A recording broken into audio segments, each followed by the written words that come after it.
Progress.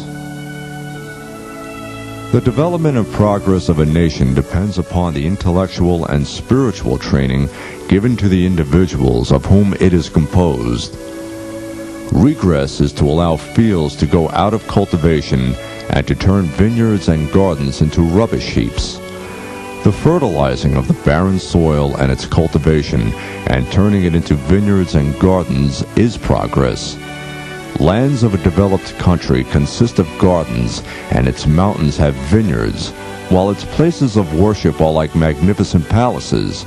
The cities of an underdeveloped country, by contrast, are ruins, its streets rubbish heaps, and its places of worship are left to decay as moldy halls.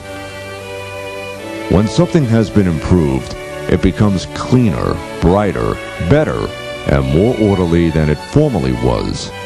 Accordingly, to be content with things as they are indicates a lack of effort, while true progress is the realization of improvements.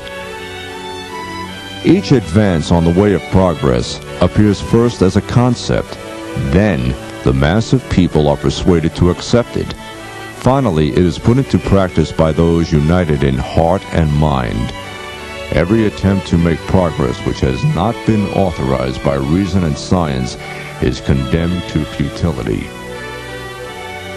It is a condition for the development of nations that the individuals of which they consist should have the same aim. It is not possible for a community, although it shows activity, to develop and make progress while some of its members say black and others say white for the same thing.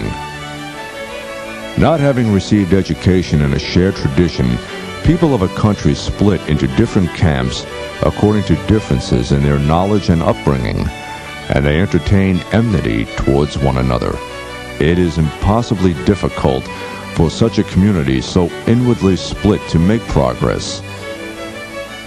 Although education is undeniably important for the development of a country, it is impossible to achieve the expected results unless the education of the young is based upon the traditional values. For an attempt at progress to yield good results, it is indispensable both to evaluate the present conditions and to make good use of the experience of former generations. If coming generations do not make use of the experience of former ones, and each follows its own way, then they will have caused their nation to regress.